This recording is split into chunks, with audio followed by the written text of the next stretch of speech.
চোখ বন্ধ করে মাত্র এই দোয়াটি 11 বার পাঠ করুন। 11 বার পাঠ করলে যে কেউ আপনার বশ হবে, আপনাকে পাগলের মতো ভালোবাসবে এবং আপনার কাছে আসতে বাধ্য হবে, এবং যে কাউকে এই দোয়াটির মাধ্যমে, এই আমলটির মাধ্যমে বাধ্য করতে পারবেন, বশ করতে পারবেন এবং আপনার কথা মতো চলাতে পারবেন।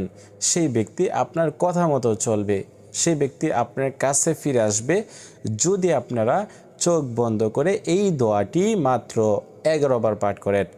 তো এই জন্য আপনারা কী করবেন, পবিত্র হবেন। পবিত্র হয়ে পবিত্র স্থানে বসে প্রথমে 3 বার ইস্তিগফার পাঠ করবেন, 3 বার 7 বার ইস্তিগফার, আস্তাগফিরুল্লাহ আস্তাগফিরুল্লাহ আস্তাগফিরুল্লাহ, ঠিক আছে। তারপর 3 বার দুরূদ শরীফ পাঠ করবেন, যেই দুরূদ শরীফ আমরা নামাজের মধ্যে পাঠ করে থাকি। এবং যারা এই দুরূদ ইব্রাহিম পারেন না, তারা শুধুমাত্র সাল্লাল্লাহু আলাইহি ওয়াসাল্লাম পাঠ করবেন, সাল্লাল্লাহু আলাইহি ওয়াসাল্লাম সাল্লাল্লাহু আলাইহি ওয়াসাল্লাম। তারপরে আপনাদের কাজ হচ্ছে এই আয়াতটি পাঠ করা।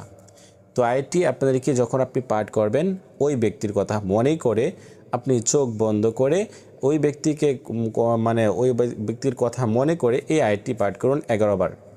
আয়াতটি হচ্ছে কোরআন শরীফ থেকে নেওয়া, ওয়ালকাইতু আলাইকা মাহাব্বাতাম মিন্নি। এই আয়াতটি আপনাদেরকে সহি শুদ্ধভাবে শিখতে হবে, না হয় কিন্তু আপনারা এর থেকে ফলাফল পাবেন না, আশাও করতে পারবেন না। এই আয়াতটি আপনাদেরকে প্রথমে শিখতে হবে। আয়াতটি কিন্তু কোরআন শরীফের থেকে নেওয়া।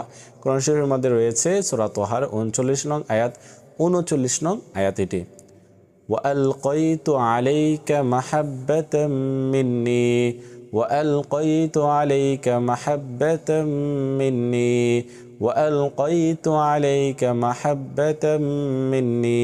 সুন্দর করে সহি শুদ্ধভাবে আপনাদেরকে এই আয়াতটি প্রথমে শিখতে হবে। শিখার পরে আপনারা এইভাবে আমলটি করলেন, চোখ বন্ধ করে 11 বার পাঠ করেন এবং শেষে 3 বার দুরূদ শরীফ পাঠ করলেন। পাঠ করলে আপনাদের এই যে আমলটি করেছেন, যাকে উদ্দেশ্য করে আপনি আমলটি করেছেন, ওই ব্যক্তি আপনার বশে আসতে বাধ্য হবে, আপনার বশ হবে, আপনার জন্য সে পাগল হয়ে যাবে। এবং সেই ব্যক্তি যদি আপনার থেকে দূরে চলে যেতে থাকে, ওই ব্যক্তি আপনাকে আবার কল করবে, আপনার সাথে আবার যোগাযোগ শুরু করবে।